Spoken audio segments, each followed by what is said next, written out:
Ashley Payne, a 24-year-old schoolteacher, was relieved of her job as a teacher when the headmaster took notice of her Facebook page. Apparently, she went on a Euro tour where she posed while drinking alcohol and using the B word in her online activities. A mechanic was fired from her job at a car dealership when her boss found out that she had an OnlyFans account. She found everything, and she was like, you need to decide if you want to be a meme or if you want to be a corporate professional.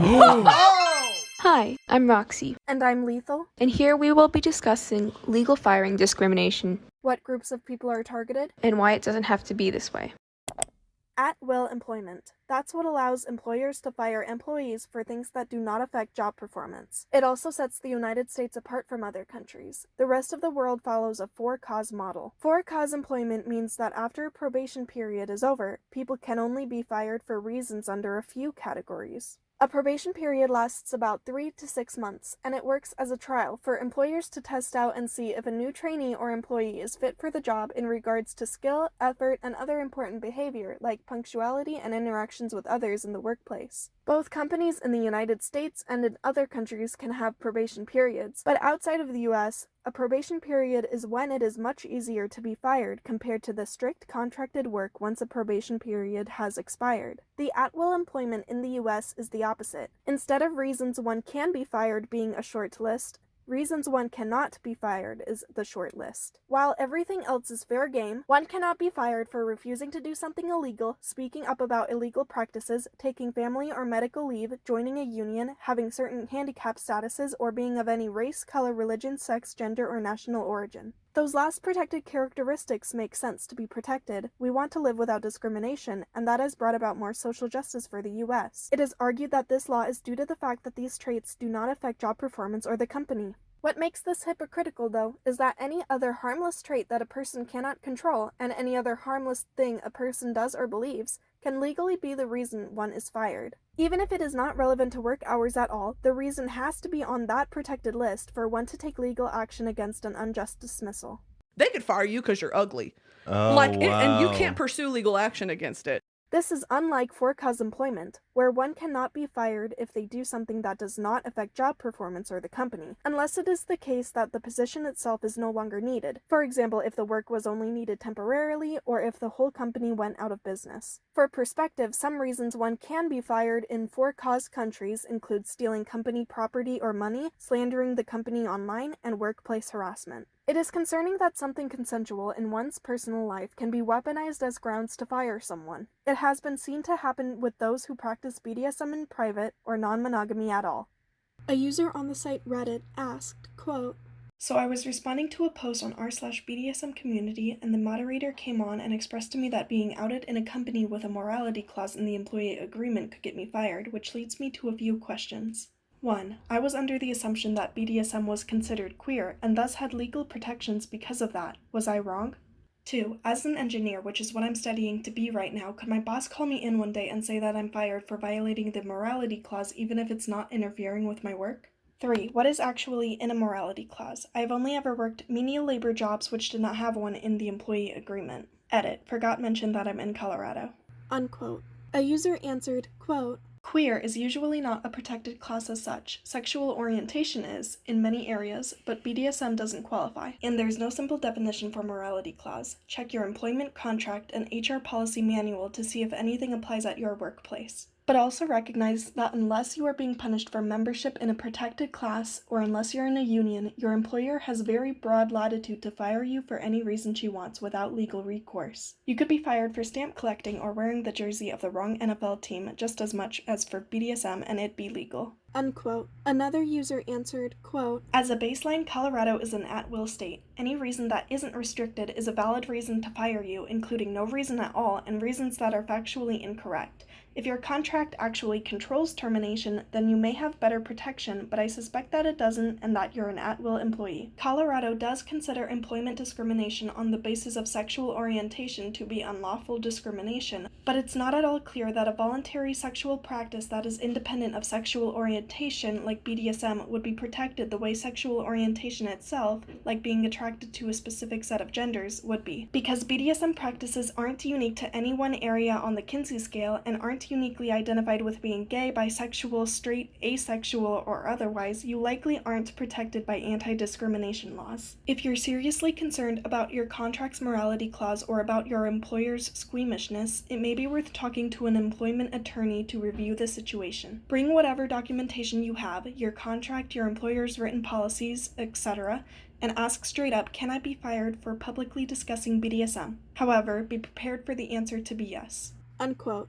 A user on the site Quora asked, quote, while it's illegal to fire people for being gay, can employers fire people for discovering their sexual fetish? And do you think this happens often? Unquote. A user answered, quote, in Australia, this absolutely cannot happen, and I've never heard of it happening. In Australia, and I believe most of Europe, employment law works the opposite way to the United States. In the United States, employers can fire for basically any reason except a limited number of employee protections. In most other Western countries, employers can't fire for any reason but a limited few, which are basically job performance and criminal activity, such as theft from the company. So unless your sexual fetish were evidenced in the performance of your work, no, it absolutely could not be used to lawfully terminate employment in Australia or most other Western countries. Someone else answered, quote, it is legal to fire people for any reason other than a very narrow handful of protected classes. You cannot fire someone for being Latino. You absolutely can fire someone for being a swinger.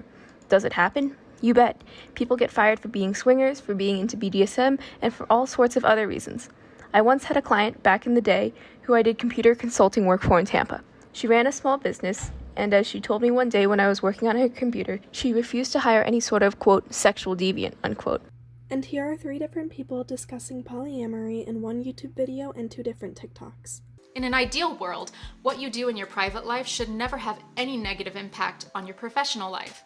But we don't live in an ideal world. For some people, this is a very real thing that they have to consider. Some employment contracts or project contracts will have actual morality clauses included, and sometimes these morality clauses are frustratingly vague. And if they find out that you're polyamorous, through social media or through seeing you out and about in your city, this can have negative consequences for you professionally. Furthermore, if you're looking for a new job and your potential employer Googles you and finds on social media that you're polyamorous, you may never find out that that is why you didn't get a job offer. Yes, you can totally be fired from your job for being non-monogamous, and it has happened. It actually did happen to an ex of mine before we started dating. He was the dean of a university, and someone didn't care for him and threatened to go to the media, and of course that's bad publicity, so they let him go. That does apply to polyamory, swinging, open relationships. Anything that fits under that umbrella is not protected under any sort of discrimination laws. The extent of me being out at work is saying that I'm still dating around, because people get that.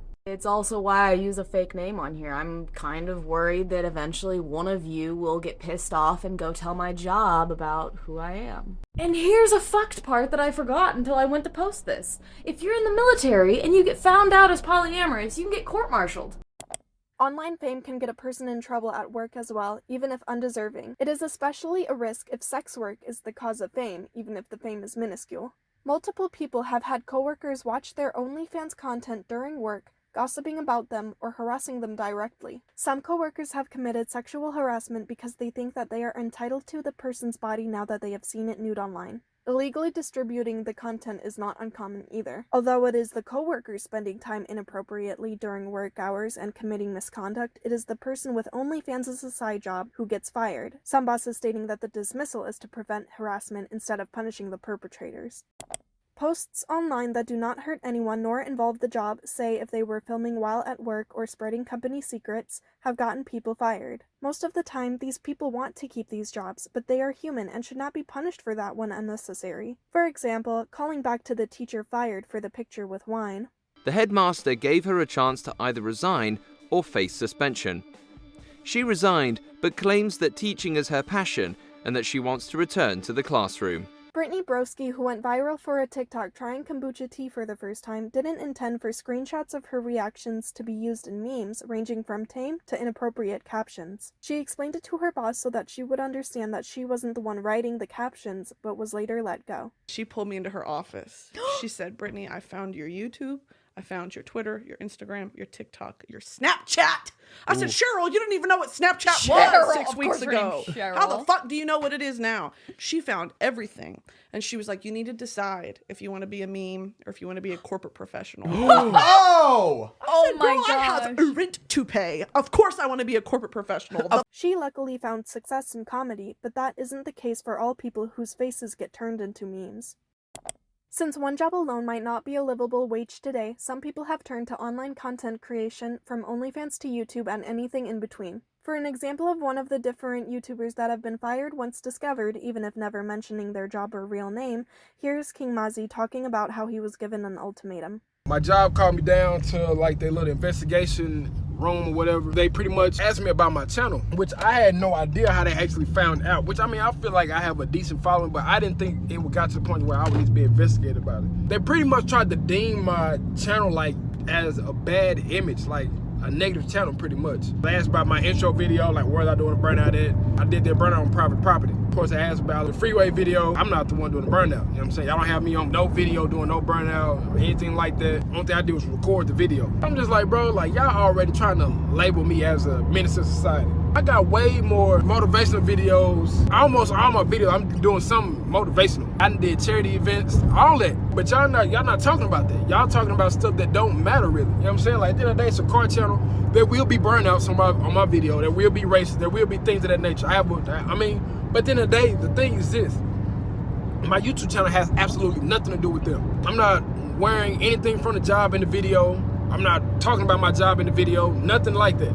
They tried everything they could to break me, and they pretty much gave me an ultimatum. They said it's your job or YouTube. You know what I'm saying? So I took YouTube.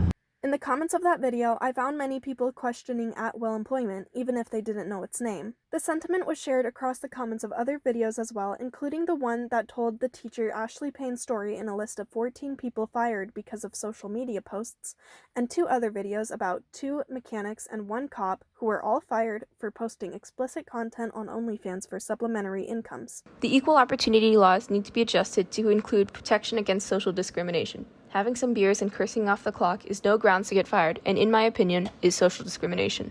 The corporate world has a stunning aversion to freedom of expression. Since when did this society let business determine what we do in our free time? Funny that in the same country, a teacher gets fired for posting a naked selfie in her free time, and a cop caught on video assaulting someone like Chauvin during his paytime, and he gets promotion. After a dozen complaints of misconduct, how does that affect your ability to perform her job as a police officer? This shows a problem in policing. I don't hear anyone complaining about the annual calendar of half-naked firemen, even when you're not claiming moral high ground for a particular line of work is a slippery slope. I'm willing to bet the ones who doesn't mean she's not a good police officer. No problem. Is the person good at their job? Do your kids love and feel safe with them? Bunch of hypocrites. What someone does in their own free time between consenting adults is not up to you to judge, to creating an OnlyFans account just to make ends meet. We need to reevaluate the way we treat workers from all walks of life and implement reforms to eradicate inequalities. The desire for change is right there. It exists, so now what? Well, all we have to do is follow the lead of other countries. Europe, Australia, and New Zealand were examples that popped up numerous times in research. If we could develop for-cause employment laws, we could protect people against uncertainty. The loss of a job is no small injury. It takes time to become hired again, and homelessness is a real-world risk. With children dependent on you, like many of the OnlyFans stories I have read, losing a job can be even scarier. For the sake of social justice, we should stand up against discrimination. Working does not feel safe when your coworkers can turn on you at any moment, send a tip to your boss, and they get their way perfectly fine. It is giving in to stigma, and misogyny plays a role in the treatment of women when employers find out that they have engaged in sex work or as little as posted pictures with alcohol in the frame. For the sake of social justice, we should reimagine the U.S. with for-cause employment.